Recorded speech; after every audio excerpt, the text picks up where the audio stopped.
활동의 시작만 하나님께 속하고 그 이후부터는 사람이 자발적으로 하는 것이라고 생각하는 사람들이 있습니다. 이렇게 생각하는 이유 가운데 하나는 이 땅에서 일어나는 일들에 대해서 사람은 이해할 수 없고 우리 눈으로 직접 보이는 것도 있지만은 보이지 못하는 것, 볼 수 없는 것이 더 많고 본다 할지라도 부분적인만 보기 때문에 그러한 생각을 하게 되는 것입니다. 또 사람의 의지만 보이기 때문에 우리는 하나님이 모든 것을 하신다는 것에 대해서 믿지 못하기 때문에 그러한 생각을 하게 됩니다. 그러나 생각해 보십시오. 우리가 알지 못하는 일들은 아직도 세계 곳곳에서 너무나 많이 일어나고 있습니다. 그런데 우리는 우리가 보고 듣고 느끼고 체험한 것만 사실이다라고 생각을 합니다. 우리가 모른다는 것이 있었다는 것, 있다는 것에 대해서는 없는 것인 것처럼 그렇게 생각하고 있습니다. 인간에게는 단지 감추어졌고 비밀적일 뿐입니다. 그러나 하나님은 이 모든 것에 대해서 알고 계시며 가장 거룩하고 지혜롭고 능력 있는 모습으로서 그것들을 행하고 계시며 보호하고 계시며 통치하고 역사하고 계십니다. 모든 것의 기반과 기원은 하나님입니다. 사람은 자기 의지로 무엇을 하겠다고 할지라도 자기 뜻대로 되지 않는 경우가 너무나 많이 있습니다.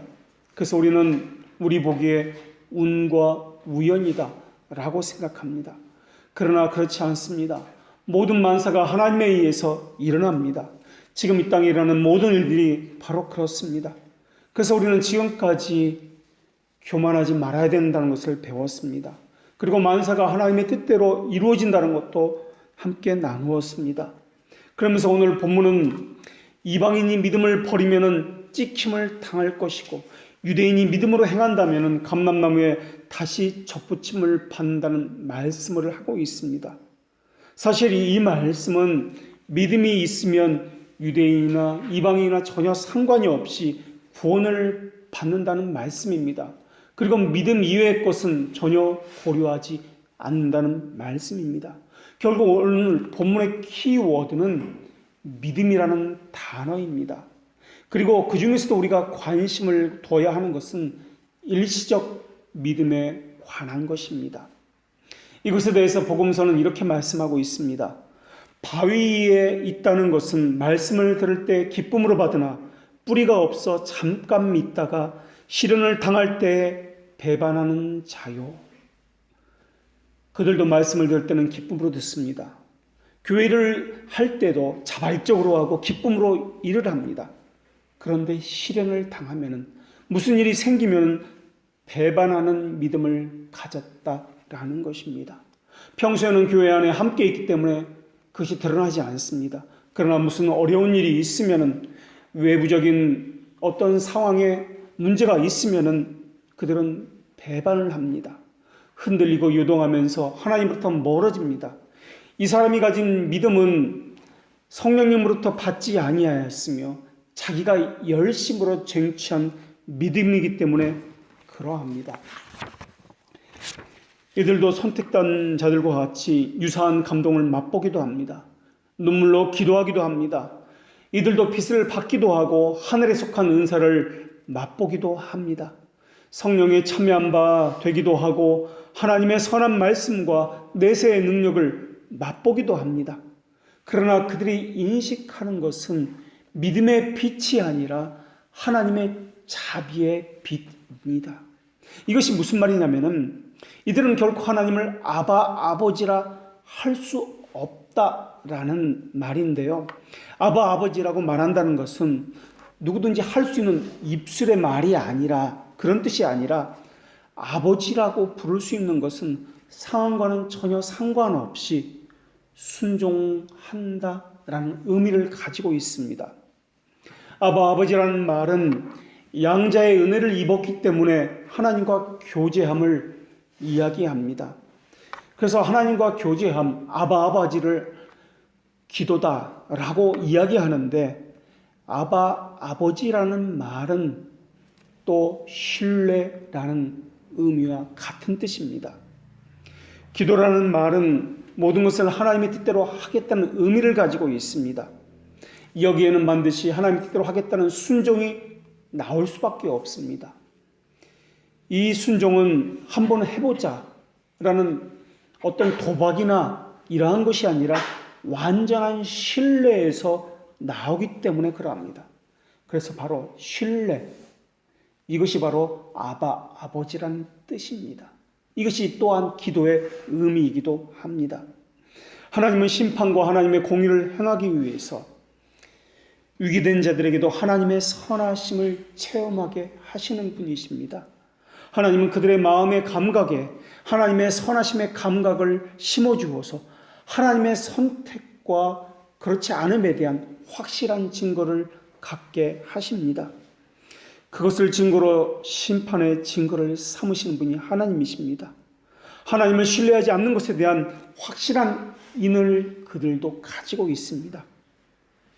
그러나 선택된 자들에게는 신뢰의 마음을, 간절함에 대한 마음을 함께 부어주시는 분이 하나님이십니다.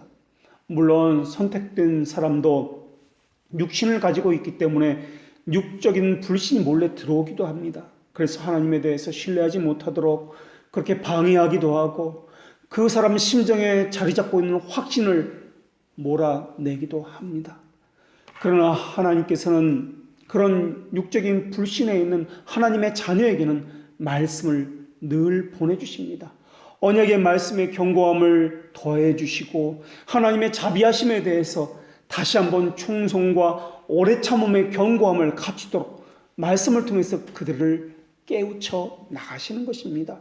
그래서 동시에 소망을 불릴 듯 잃게 하고 꺼져가는 신뢰를 다시 한번 견고함으로 바꿔주시는 분이 성령 하나님이십니다.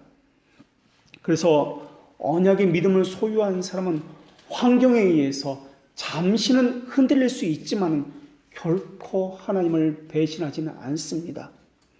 자신이 바라보는 유익은 버릴 수 있을지언정 하나님의 말씀의 신뢰는 절대 버리지 않습니다. 그 사람 안에 새겨진 참된 믿음의 씨앗이 자라나면서 그를 붙들고 있기 때문에 그러하며 잠시는 흔들렸다가도 그래서 다시 제자리에 돌아오게 되는 것입니다. 그 돌아오는 과정 가운데에서 그 흔들림과 돌아오는 그 과정 사이에서 하나님의 자비하심을 더 확고하게 체험하는 기회가 되는 것입니다. 반면에 유기된 자들은 언약의 견고함을 붙드는 것이 아니라 자기가 만들어내고 꿈꾸는 환영을 붙들고 있습니다. 그래서 자신이 붙들고 있는 신념을 더욱 견고하게 합니다. 이들은 외식의 망토를 입고 있습니다. 그래서 은혜의 확고한 실체보다는 환상을 붙들고 있습니다. 그래서 외식의 망토를 입고서 이들은 한때는 열심인 것 같고 주를 위해서 모든 것을 다 내던질 것 같지만은 환경적인 어려움이 오거나 아니면 무언가 상황적인 어려움이 오면은 주를 배반하고 자신의 신념에 따라서 그 길을 걸어가는 것입니다.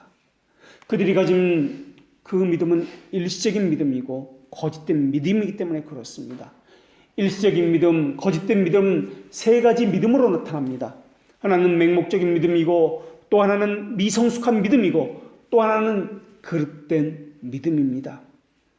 이들은 지금은 어떨지 모른다 할지라도 결국에는 이러한 믿음을 가진 사람은 하나님으로부터 멀어질 수밖에 없습니다. 이들은 교회 생활을 오래 하면 할수록 교만과 함께 왜곡되는 허상을 더더욱 견고하게 세워 나갈 것입니다. 맹목적인 믿음이라는 것은 무지에 근거한 맹종을 의미하는 것입니다. 그리고 그릇된 믿음이라는 것은 행위를 강조하는 믿음입니다. 이들은 하나님과 협력해서 무엇인가 할 수 있다, 무엇인가 만들어낼 수 있다라는 믿음을 가진 이들입니다. 또 미성숙한 믿음이라는 것은 윤리 도덕만을 이야기하고 이것을 강조함으로써 이웃에 대한 사랑, 이러한 것을 강조함으로써 참된 믿음을 왜곡하고 기독교의 본질을 가리고 왜곡하는 것을 이야기합니다.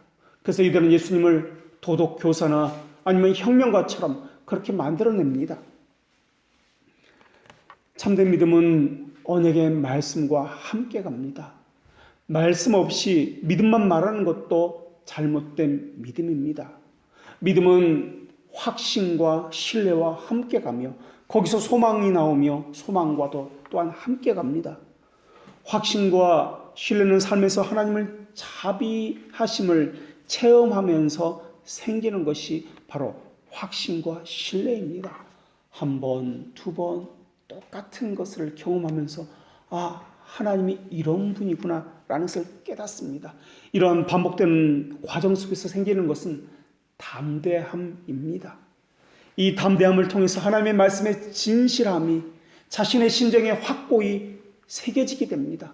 그래서 변할 수 없는 이 흔들리지 않는 요동하지 않는 이 마음이 이 안에서 새겨지면서 확신과 신뢰 가운데에서 하나님을 향한 그 경외함이 나오게 되는 것입니다. 하나님은 우리의 믿음의 견고함을, 신뢰함을 우리에게 주시기 위해서 우리를 마냥 온실 속에만 가다 두시는 분이 아닙니다. 여러 가지 시험과 유혹과 환난도 경험하게 하시는 분이십니다. 그것을 경험하게 하시는 이유는 우리를 넘어뜨리게 하기 위해서가 아니라 우리를 견고하게 하고 구원하게 하시기 위해서입니다. 그 과정 모든 그 순간순간 그 세심하게 하나님의 어떠하심이 자비하심, 선하심, 사랑하심 이러한 모든 것들이 다 배어져 있다는 것을 나중에 깨닫게 될 것입니다. 그러한 과정을 통해서 믿음이 견고해질 것입니다. 하나님의 은혜가 내게 얼마나 넘치고 있다는 것을 더더욱 체험하게 될 것입니다. 그래서 믿음은 우리를 위해서 행하신 하나님의 의로우심, 선하심, 자비하심을 묵상하게 합니다. 그래서 하나님의 의로우심, 선하심, 자비하심을 묵상하게 되는데 이 세 가지를 묵상하는 것을 믿음의 성격이다 라고 이야기합니다. 이 믿음을 가진 사람은 하늘나라를 소유한 사람입니다. 하나님을 아는 지식은 그리스도 안에 있는 무상적인 약속에 근거합니다. 그리고 성령님으로 말미암아 우리 마음에 말씀과 함께 새겨집니다. 그리고 우리 심정에 말씀이 보증하심으로써 이것이 자라갑니다. 그런데 참된 믿음을, 참된 지식을 갖지 못한 사람들은 해로운 것들에 기만을 늘 당합니다. 복음이 아닌데 복음이라 여기게 만들며 진리가 아닌데 진리라 하는 수많은 것들이 기만을 당해서 거짓된 지식을 그들은 갖고 있습니다.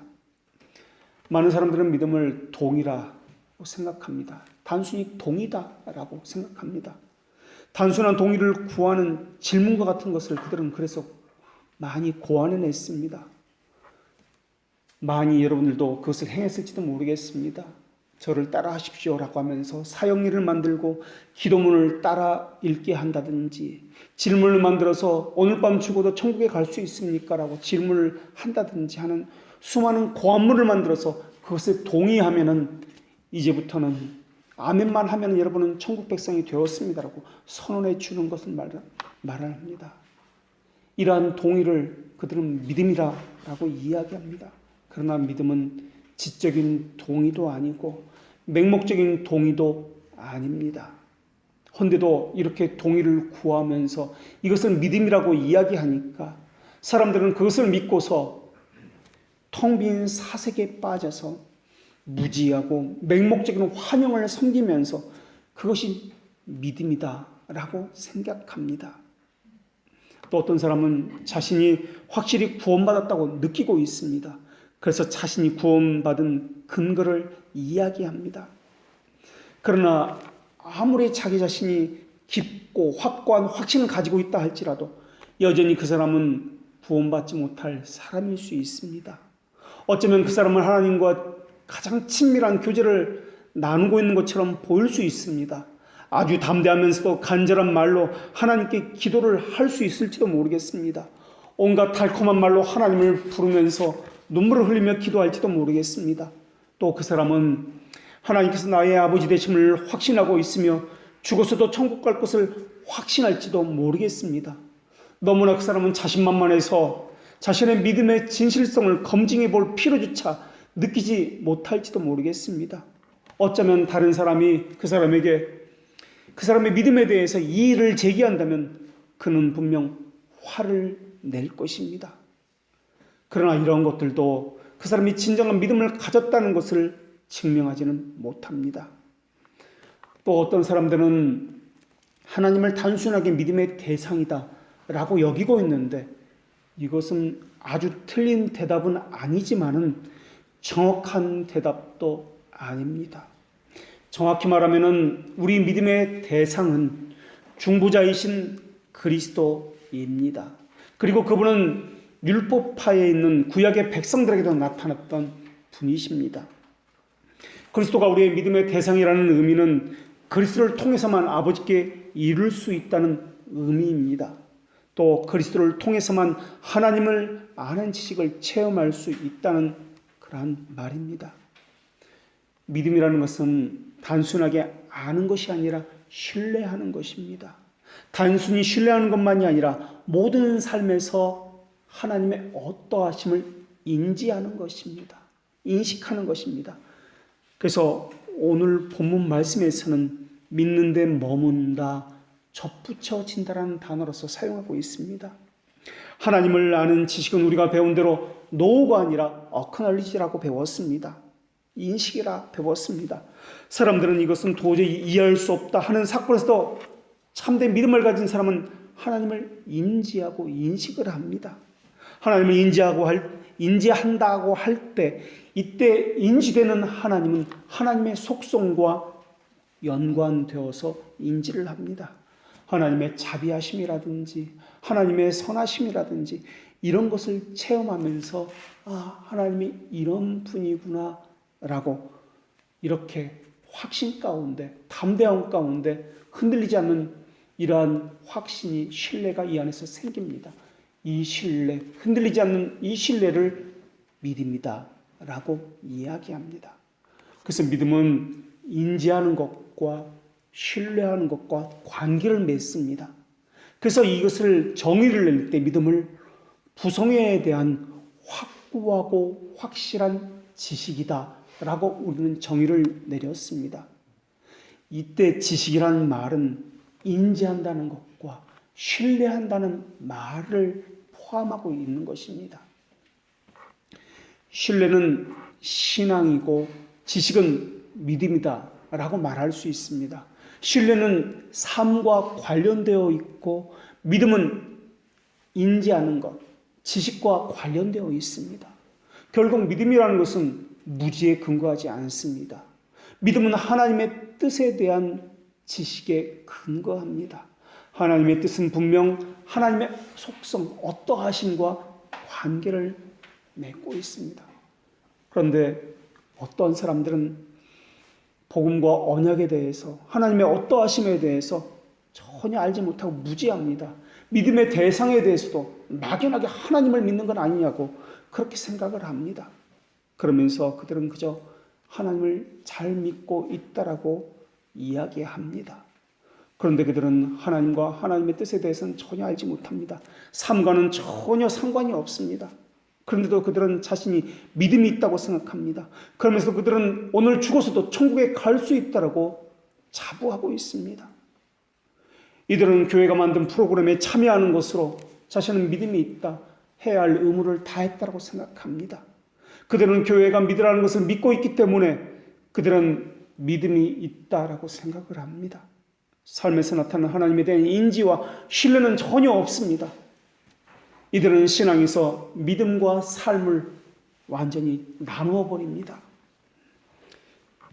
그렇기 때문에 오늘 본문에 나오는 찍힘을 받고 떨어져 나가는 사람이라는 것, 이 사람들은 부분적이고 일시적인 믿음을 가진 사람을 이야기합니다.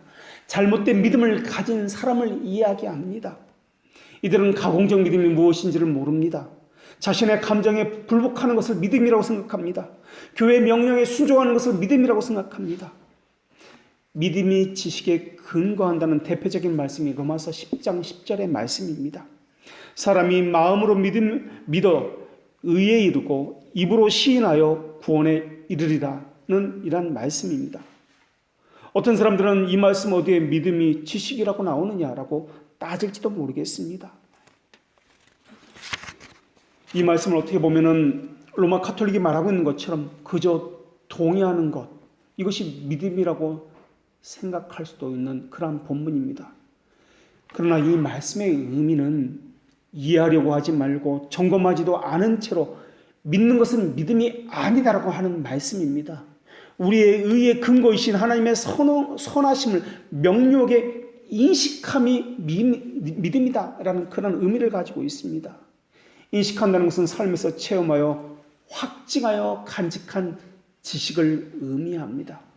그래서 믿음은 교회를 존경하는 것이 아니라 하나님과 그리스도에 대한 확실하고 확고한 지식이다라고 이야기했습니다. 그래서 믿음은 고백도 중요하지만 믿는 것을 더 중요하게 여깁니다.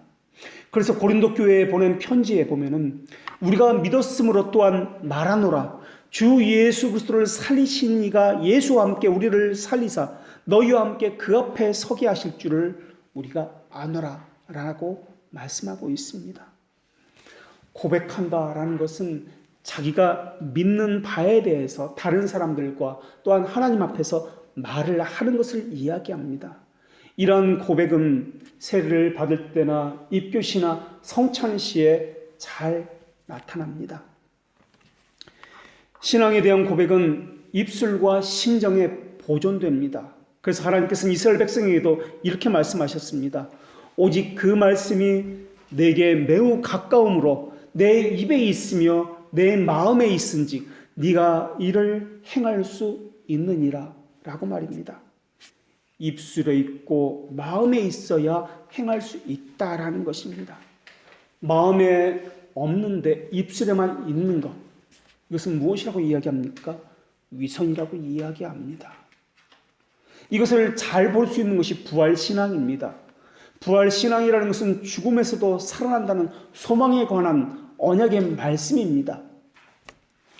죽음에서 살아난다면 다른 문제나 상황에서 더 말할 것도 없을 것입니다. 절망하고 낙심하는 이유는 부활신앙을 갖지 않았기 때문에 그렇습니다. 그래서 이런 이들은 입술에만 있고 마음엔 없는 자들입니다. 부활신앙을 가졌다면 어떤 상황에서도 하나님이 다스린다는, 죽음에서도 부활한다는 그 신앙을 가졌기 때문에 삶 속에서 그것이 드러납니다.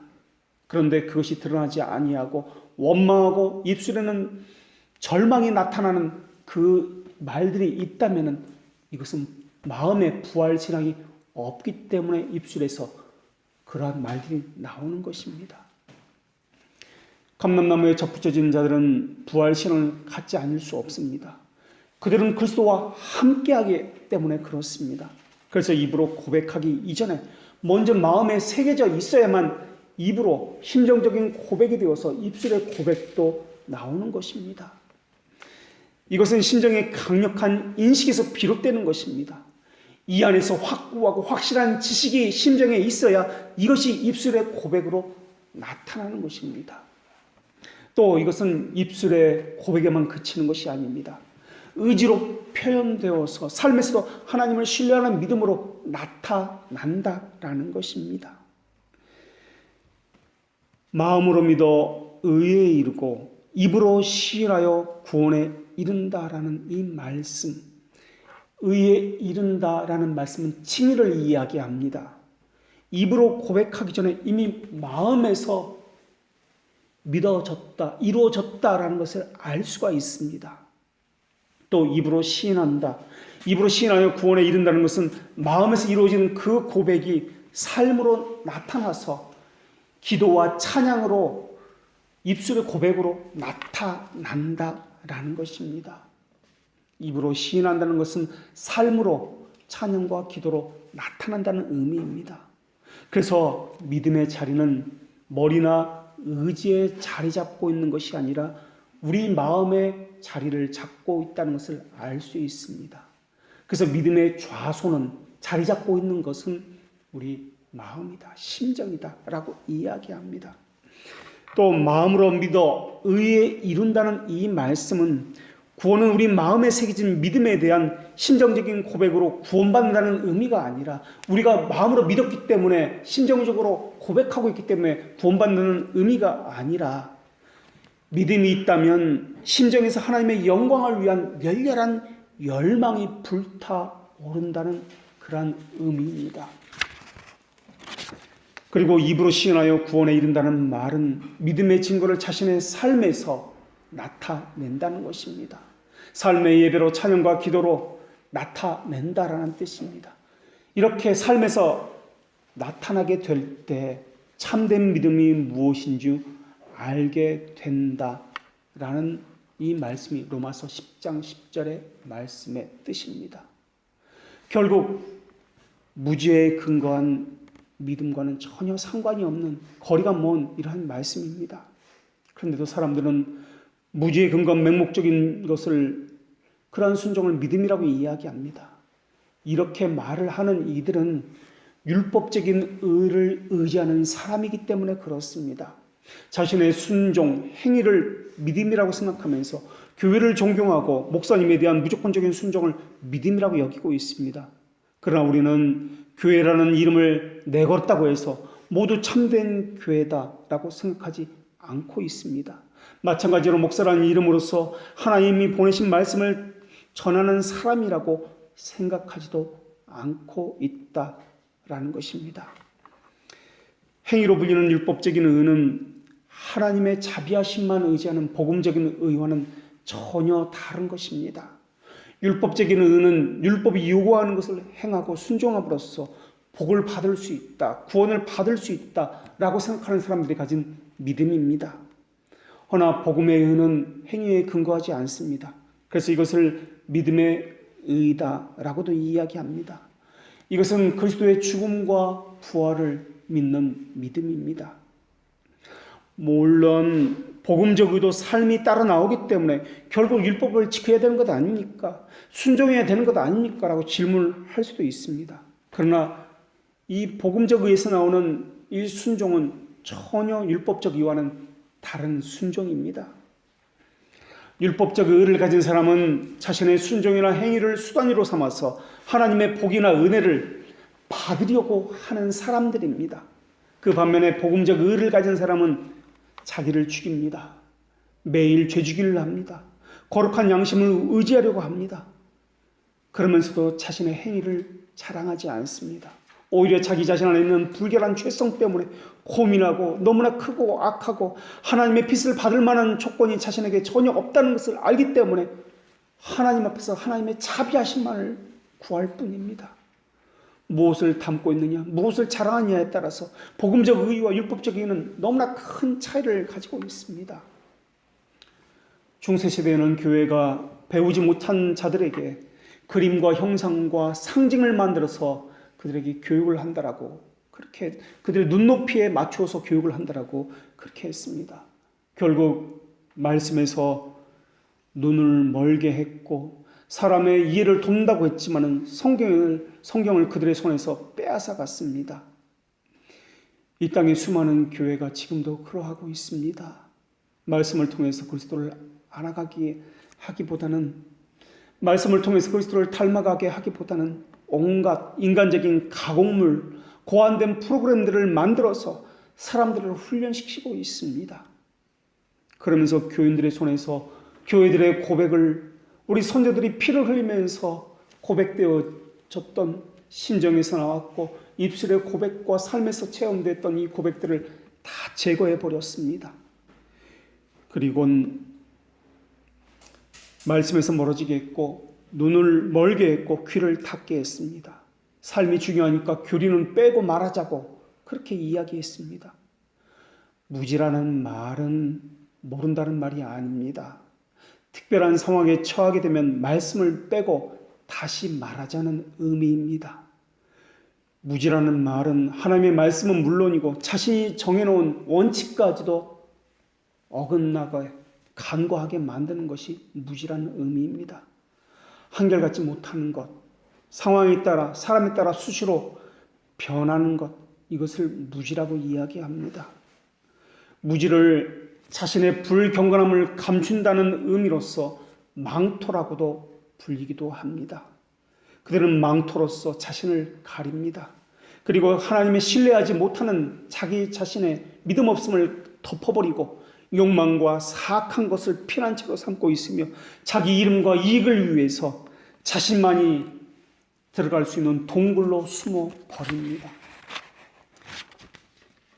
이것을 맹목적인 믿음이라고 이야기합니다. 이러한 맹목적인 믿음에서 벗어나는 길은 그리스도의 말씀의 진실성을 발견하는 것 외에는 없습니다. 말씀의 진실성을 찾을 때 비로소 믿음을 갖게 됐다는 말이 아니라 숨겨졌던 믿음의 씨앗이 그때서야 비로소 생명을 찾아서 활력을 갖게 된다라는 의미입니다. 말씀의 진실성을 찾으려면은 자신의 삶으로 하나님의 어떠하심을 체험하는 것 외에는 없습니다. 신앙으로 삶에서 하나님께서 공급하시더라, 하나님께서 선한 길로 인도하시더라, 이런 것을 자신이 직접 체험해 봐야 알게 되는 것입니다. 간증집에서 남이 한 것을 읽어서 또는 듣고서 생각으로만 그런 하나님이구나 하는 것 말고 자신의 삶에서 하나님의 어떠하심을 직접 만나야만 하나님의 진실성과 이 신뢰가 확고하게 생기는 것입니다. 이것을 믿음이다라고 이야기하는 것입니다. 믿음은 인식했기 때문에 주어지는 것이 아닙니다. 그러나 하나님이 약속이 진실하다는 이 확신은 자신의 삶에서 체험으로만 주어지게 되어 있습니다. 선택된 자는 성령의 비밀적인 사역으로 이미 중생했습니다. 또 그 친구로 믿음의 선물을 받았습니다. 그러나 자신이 중생했는지, 중생의 체험이 있는지 없는지는 자신의 삶으로 체험하는 길 외에는 없습니다. 중생한 사람은 하나님에 대해서 칼급해하고 배우려 하고 열렬해집니다. 이것은 중생한 사람들이 갖는 믿음의 증거입니다. 그래서 삶과 별개로 나타나지 않습니다.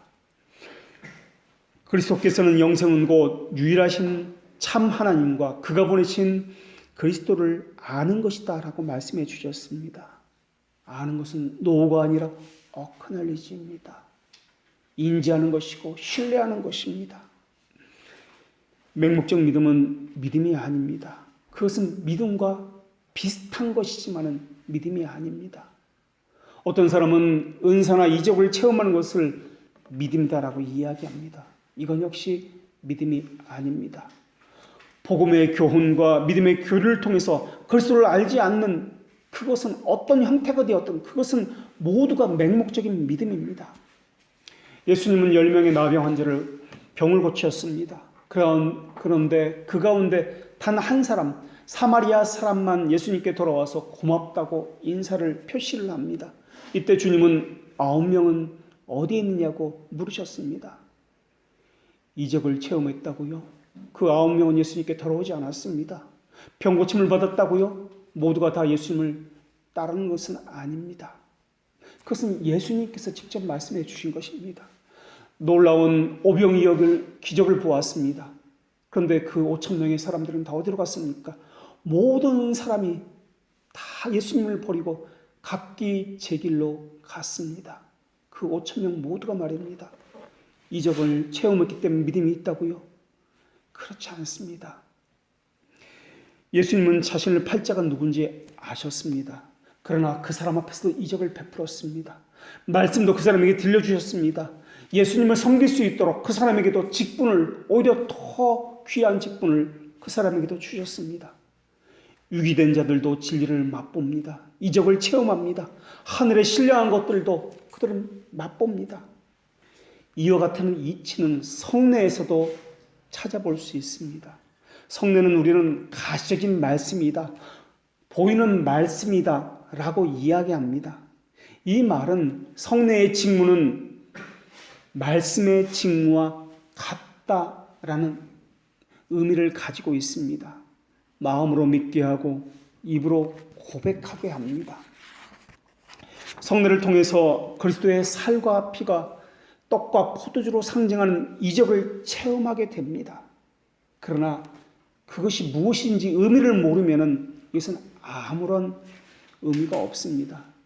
다시 말하면 말씀 사역이 성례와 함께 있지 않으면 성례는 무용지물이 된다라는 것입니다. 말씀이 없는 성례는 가시적인 상징에 불과하기 때문에 그렇습니다. 성경에서도 보듯이 오병이어의 기적이 중요한 것이 아니었습니다. 오병이어 사건이 말하고자 하는 그것이 중요합니다. 그 중요한 그것 때문에 오병이어 사건이 있었던 것입니다. 생명의 떡이신 예수 그리스도를 말씀하기 위해서 하나의 표적으로서 오병이어 사건을 행하신 것이지 이적, 병을 고치는 것, 이 가시적인 이것 자체가 목적이 아니었다라는 것입니다. 그런데 사람들은 어떻게 생각합니까? 가시적인 것 자체가, 이적 자체가, 그 체험 자체가 목적인 것처럼 생각을 하고 있다는 것입니다. 성례에서도 마찬가지입니다. 성례에서 말씀이 그 상징하는 그 목적이 무엇인가를 빼어버리고 가시적인 이적, 표적, 이 프로그램만 가지고 있다면 이것은 우상숭배입니다. 사람들은 체험해달라고, 하나님을 깨닫게 해달라고, 보여달라고 기도해서 체험하면 체험하는 것으로 그칩니다. 그것이 무슨 뜻이냐? 하나님께서 내게 원하는 것이 무엇인가? 성경으로 돌아가서 그것을 해석하고 살펴보는 작업은 전혀 하지 않습니다. 이러한 것을 맹목적 믿음이다, 거짓 믿음이다라고 이야기합니다. 이러한 것이 성찬에서도 동일하게 일어날 수 있다라는 것입니다. 성찬에서 그리스도와 더불어 먹고 마신다는 의미는 그리스도와 한 본질이 되었다는 의미입니다. 오늘 본문에서는 그런 의미를 가진 단어를 찾자면 접붙임이라는 단어입니다. 성찬이 바로 한 몸이 되었다, 접붙임이 되었다, 연합되었다 라는 의미를 가지고 있습니다. 접붙임을 받은 자는 그리스도를 삶에서 인지하고 확신 가운데 신뢰하는 신앙을 갖습니다. 이것이 바로 성례가 상징하는 것입니다. 죄들의 용서에 대한 확신, 담대함을 갖게 되는 것입니다. 믿음으로 먹고 마시지 않으면 죄를 먹고 마신다고 했는데 그건 역시 접붙여지지 않으면 죄들의 용서함을 받을 수 없기 때문에 그러합니다. 믿음으로 먹는다는 말은 예수 그리스도의 참된 몸과 참된 피를 믿음으로 인정하고 수용한다라는 의미입니다. 그래서 죄들의 용서와 그리스도에 의해 덧입음을 한마디로 칭이라고 이야기합니다. 성찬에서 칭의가 발견되지 아니하면 무슨 가시적인 맹목적 믿음이 된다라는 말입니다. 죄들의 용서에 대한 언약이 성찬에서 다시 한번 재확인되고 또한 그 진실성이 다시 한번 내 안에 견고하게 세워져 있는지 돌아보는 작업이 있어야 합니다. 그렇지 않은 성찬은 지나가는 행사에 불과합니다. 믿음은 늘 말씀과 함께 갑니다. 그리고 삶과 함께 합니다. 그래서 아무리 이적과 놀라운 체험을 했다 할지라도 말씀으로 그것을 바르게 해석하지 않으면 아무런 소용이 없습니다. 그 안에서 하나님의 뜻을 발견하고 하나님의 성품을 발견해서 자신의 삶에 하나님의 뜻을 적용시켜야만 합니다. 인지되었습니다. 체험하였습니다. 그런데 그것이 바르게 해석되지 않으면 이것은 우상 숭배가 되는 것입니다. 이것이 그런 의미에서 성례와 같다라고 할 수 있습니다. 성례가 행사만 있다면, 언약의 말씀이 없다면, 말씀으로 해석되어서 성례가 목표하는 것을 바라보지 못하면 그것은 우상 숭배가 된다는 것입니다. 그리스도의 살과 피를 먹고 마신다는 것은 그리스도의 고난과 죽으심의 접붙임이 되어서 죄들의 용서와 영생을 얻게 된다는 말입니다. 또 우리 안에 내주하시는 성령 하나님과 접붙여졌다라는 말입니다. 이 땅에 살 때도 그리스도에게 접붙여져서 한 몸으로 살면서 영원토록 그리스도의 말씀의 지배함을 받는다라는 말입니다. 우리를 그리스도에게 접붙이시는 분은 성령님이십니다. 이 접붙여짐이 견고하게 하기 위해서, 흔들리지 않게 하기 위해서 성령님은 언약의 말씀을 계속 보내주셔서 확신을 더욱 굳건하게 하시는 분이십니다. 확신이 희미해지면은, 하나님을 인지함이 희미해지면은 하나님의 언약에 대해서 의심하게 될 수밖에 없습니다. 하나님의 성품과 속성에 대해서 불신할 수밖에 없습니다. 그래서 하나님의 진실성에 대해서 신뢰하지 못하게 되는 것입니다. 이와는 반대로 견고한 확신을, 이 안에서 인지하는 하나님에 대한 견고한 신뢰를 경건한 마음이다 라고 이야기합니다. 경건한 마음을 가지게 되면 상황과 사람을 보는 것이 아니라 하나님만을 바라보게 됩니다. 하나님의 뜻을 따르는 것을 기뻐하게 될 것이고, 하나님의 어떠하심을 날마다 체험하면서 만족하게 되고, 하나님의 말씀의 권위를 인정하면서 그 말씀의 권위에 따라서 살아가게 되는 것입니다. 이러한 견고한 마음, 확고한 접붙임에서 나오는 것입니다. 그래서 믿음에는 목표와 방향이 항상 정해져 있습니다. 하나님의 자비하심입니다. 나침반이 항상 북두칠성을 가리키는 것처럼 믿음을 가진 사람은, 참된 믿음을 가진 사람의 심정은 하나님의 자비하심에 고정되게 되어 있습니다. 그래서 그 사람은 늘 언약의 말씀과 동행하며 하나님의 자비하심에 대한 증거를 삶에서 늘 찾습니다. 그래서 믿음의 성격은 우리를 향한 하나님의 선하심과 자비하심과 연결될 수밖에 없습니다. 그래서 믿음을 가진 사람은 살아가면서 하나님의 선하심과 자비하심에서 비롯된 언약에 대해서 묵상하는 삶을 살게 되는 것입니다. 하늘나라에 대한 소망을 가진다라고 그것을 이야기합니다. 하늘나라의 소망을 가지려면 죽음을 묵상하게 될 것이고, 죄와 천국에 대해서 묵상하게 될 것이고, 십자가에 대해서 묵상하게 될 것입니다. 믿음의 기반은 심정에 자리 잡은 언약에 대한 확고하고 확실한 지식, 이 확신으로부터 자리 잡고 있습니다. 접붙임을 받은 사람은 하나님의 언약의 말씀이 변하지 않는 진리로, 영원한 소금 언약으로, 확신으로 이 안에 자리 잡고 있습니다. 물론 육신을 가지고 있기 때문에 이 확신은 어느 때는 일정하지 아니하고 희미해지기도 하고 의심을 하기도 합니다. 그러나 믿음의 확신은 심정에 자리 잡고 있기 때문에 성령께서 말씀을 보내셔서 이 심정의 확신을 끝까지 붙들어 주실 것입니다. 그래서 참된 신자는 순전한 말씀이 들려지는 참된 교회를 다닐 수밖에 없습니다. 순전한 교리가 선포되지 않아도 자기 믿음을 지킬 수 있다는 사람이 있습니다. 그것은 거짓입니다.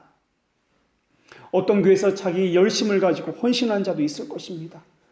그건 역시 그 열심은 거짓입니다. 이들은 맹목적인 믿음에 의해서 나오는 그러한 열심입니다. 이들은 믿는 데 머무는 이들이 아닙니다. 이들은 자기 신념을 따르는 이들입니다. 접붙임을 받은 자는 반드시 성령께서 순전한 말씀을 사용하셔서 하나님의 말씀을 뜻을 깨닫게 하시기 때문에 순전한 교리가 있는 곳을 사모할 수밖에 없습니다. 왜냐하면 예수님이 진리이기 때문에 그렇습니다. 접붙임을 받은 자가 깨달은 것은, 그래서 하나님께서 자신을 향한 하나님의 자비하심을 무한히 쏟아내 주신다는 부성애를 깨닫게 되는 것입니다. 그래서 믿음을 가진 사람은 반드시 하나님의 자비하심을 목표로 갖게 되어 있습니다. 그런데 하나님의 자비하심이라는 말은 무언가 물질적인 것, 가시적인 것으로 하나님께서 날마다 내게 무엇을 주신다는 그런 의미로서 사용되는 것이 아닙니다. 우리 심정에 정죄하고 핑계하지 못하도록 하나님의 선하심에 대한 변할 수 없는 확실한 체험적 감각을 불러일으킨다는 뜻이 하나님의 자비하심이라는 뜻입니다. 그래서 하나님께서 나와 어떤 관계를 맺으셨는지, 내게 하나님은 어떤 분인지 확실히 신뢰하게 하신다라는 의미에서 하나님의 자비하심을 사용합니다.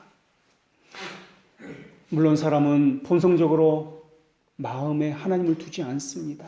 진리를 싫어합니다. 그렇기 때문에 접붙여진 사람은 더더욱 말씀을 듣고 자신의 믿음에 대해서 항상 물어야 합니다. 사람은 이성이 연약했기 때문에 자신의 욕망과 세상이 요구하는 시대정신으로 치우치기 쉽습니다. 그래서 항상 말씀의 인도함을 받아야 합니다. 말씀의 인도함을 받지 아니하고 단순히 동의하는 것을 믿음이라고 여긴다면 이것은 거짓된 것이 분명합니다. 중세교회는 하나님에 대한 두려움도 없고 양자의 영을 받았다는 증거도 없어도 믿음을 가졌다고 주장하기 위해서, 믿음을 단순히 동의한 것으로 보이기 위해서 고함물을 만들어 냈습니다. 그래서 교회에서 말하면 그것은 믿어야 된다, 그 믿는 것이 믿음이라고 이야기했습니다. 목사가 말하는 것에 동의하면 그것을 믿음이라고 이야기했습니다. 이것은 중세교회가 자신들의 신복을 만들기 위해서 그렇게 고안해낸 고안물들입니다. 성경은 믿음을 사랑과 은사와 관련시킵니다. 그때에만 올바른 믿음을 가질 수 있다고 하기 때문에 그렇습니다. 믿음을 왜 은사와 관련시킵니까?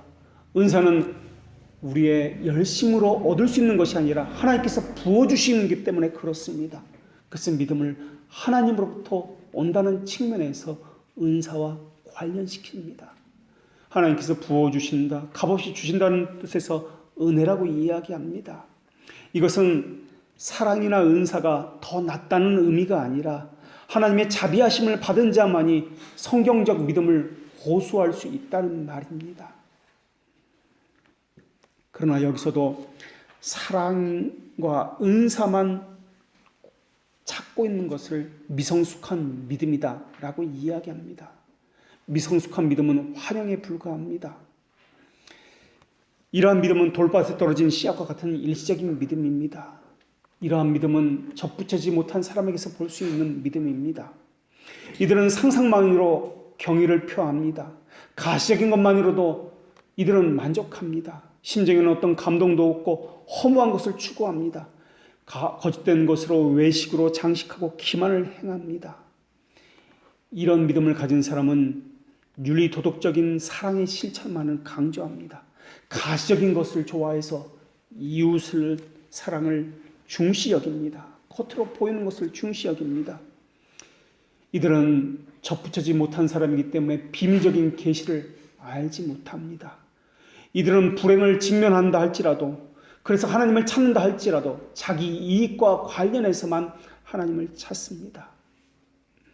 온전한 믿음이라는 것은 어떤 상황에도 변하지 않는 것을 이야기하며, 이러한 온전한 믿음은 교리와 하나님의 말씀과 늘 함께 갑니다.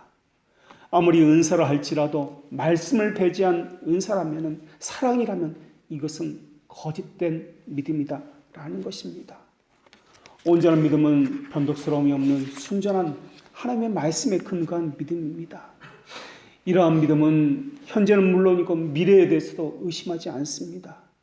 믿음이 주요한 확신은 내세에 관한 것입니다. 믿음은 하나님의 자비 안에 있는 안정과 안녕을 연구하는데 이것을 우리는 소망이다 부릅니다. 그래서 믿음을 말할 때 시편에서는 항상 하나님의 자비하심과 진실하심을 함께 연결하여서 이렇게 등장합니다. 의와 공의가 주의 보좌에 기초라. 인자하심과 진실하심이 주 앞에 있나이다. 아침마다 주의 인자함을 알리며 밤마다 주의 진실하심 베품이 좋으니. 하나님의 말씀은 믿음을 이야기할 때 자비하심과 진실하심으로 우리에게 다가오십니다.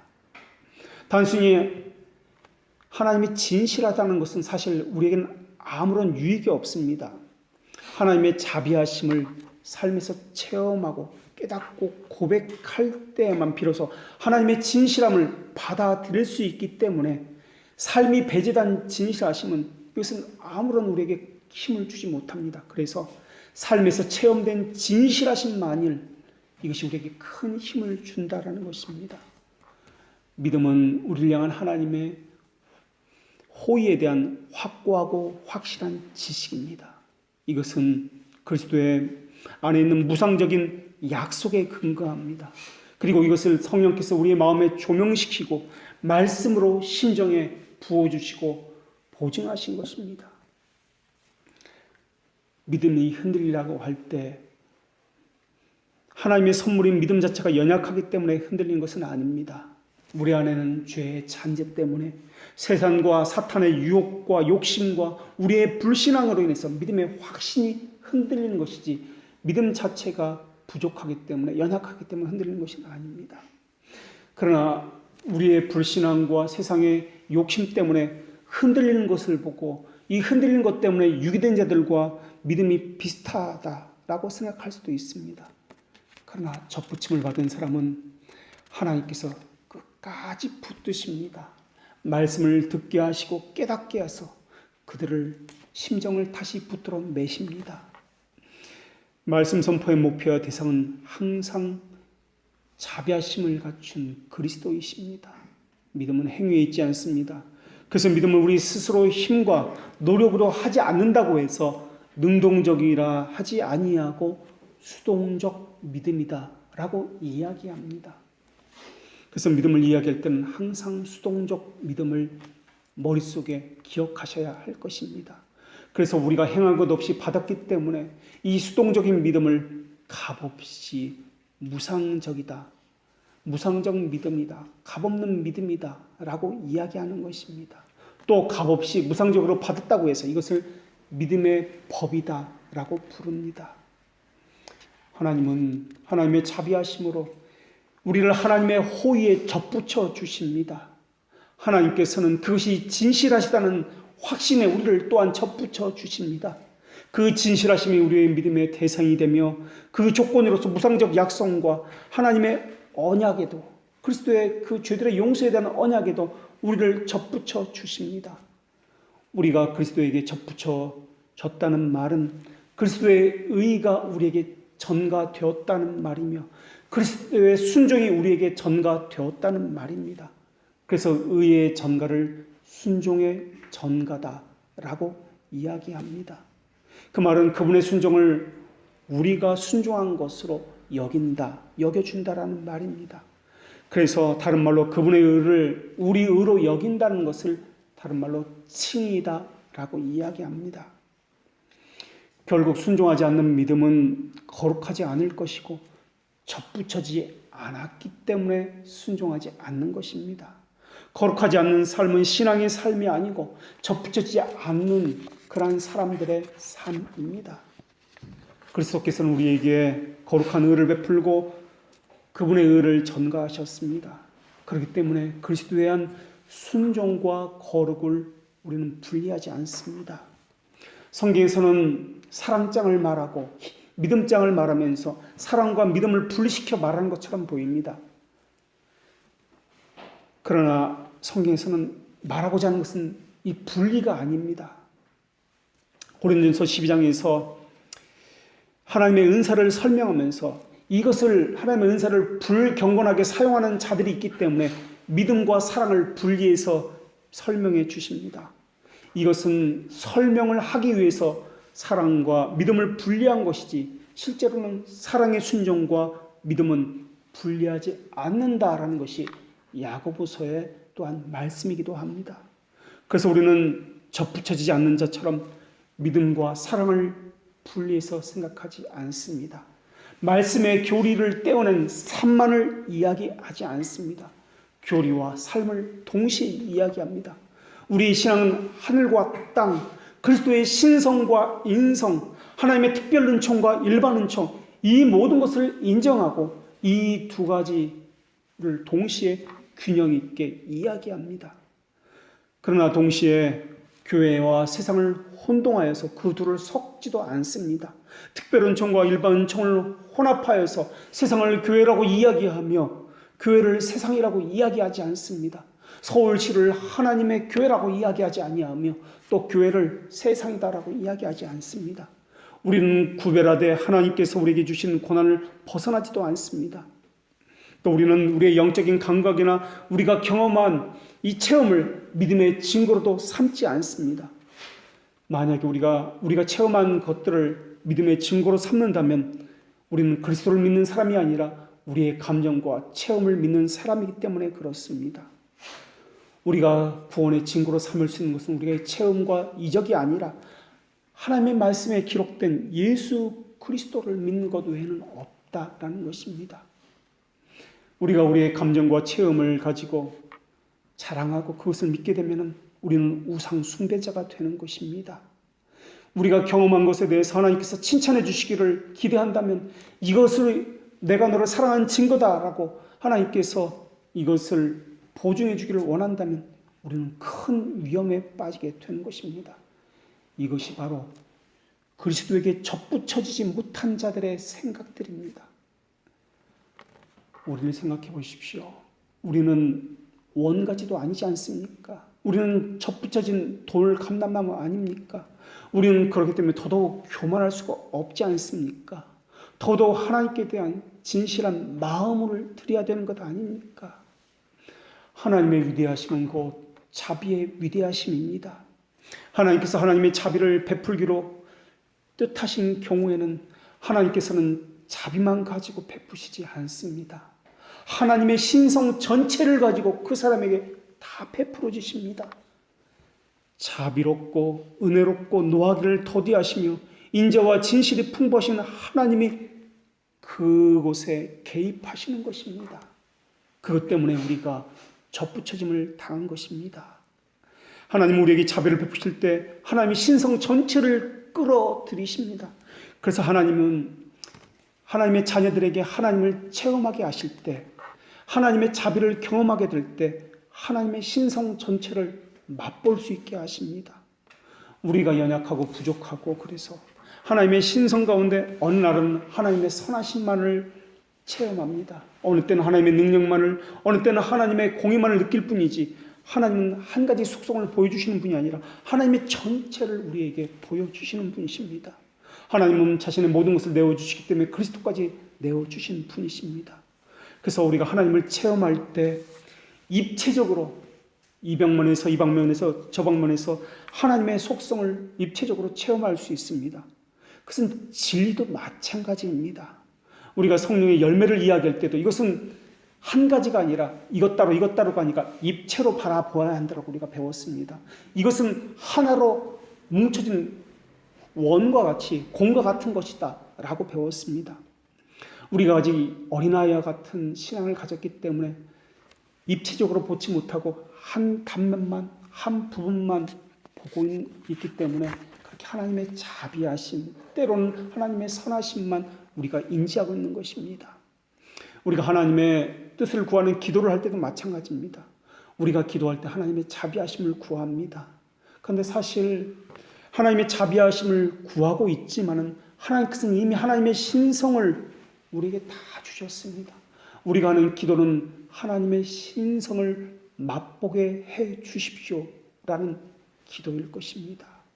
이미 주신 것을 체험하여 맛볼 수 있도록 해 주십시오. 이것이 바로 기도가 하는 일입니다. 그래서 하나님의 자비하심에 대한 속성, 하나님의 신성의 전체에 대한 이 묵상, 이것이 우리의 믿음과 기도의 기초입니다. 주의 자비하심을 인해서 우리는 믿음을 받았습니다. 언약의 말씀을 간직하게 되었습니다. 그리고 죄들의 용서와 의의 전가를 받았습니다. 그래서 그리스도께 접붙여진 자들은 하나님을 압니다. 그들의 속성이 어떠하며 그분의 자비하심이 어떠한지 압니다. 그분께서 우리의 눈을 만드셨기 때문에 그분께 접붙여진 자는 그분을 볼 수가 있습니다. 하나님께서 우리의 귀를 만드셨기 때문에 하나님에게 접붙여진 자는 그분의 말씀을 들을 수가 있습니다. 그분이 우리의 손과 발을 만들었기 때문에 우리가 순종할 수 있으며 그분이 통치할 수 있기 때문에 우리가 여기까지 올 수 있게 된 것입니다. 접붙여질 능력은 오직 하나님에게 있습니다. 그리고 그리스도를 통해서 그 모든 것을 이루시며 성령께서는 말씀을 통해서 우리를 견고하게 하시는 분이십니다. 삼위 하나님이 우리를 지으셨고 이 땅을 창조하셨습니다. 그분은 사랑이시기 때문에 우리는 그분의 사랑 안에 늘 거하고 있습니다. 기도하겠습니다.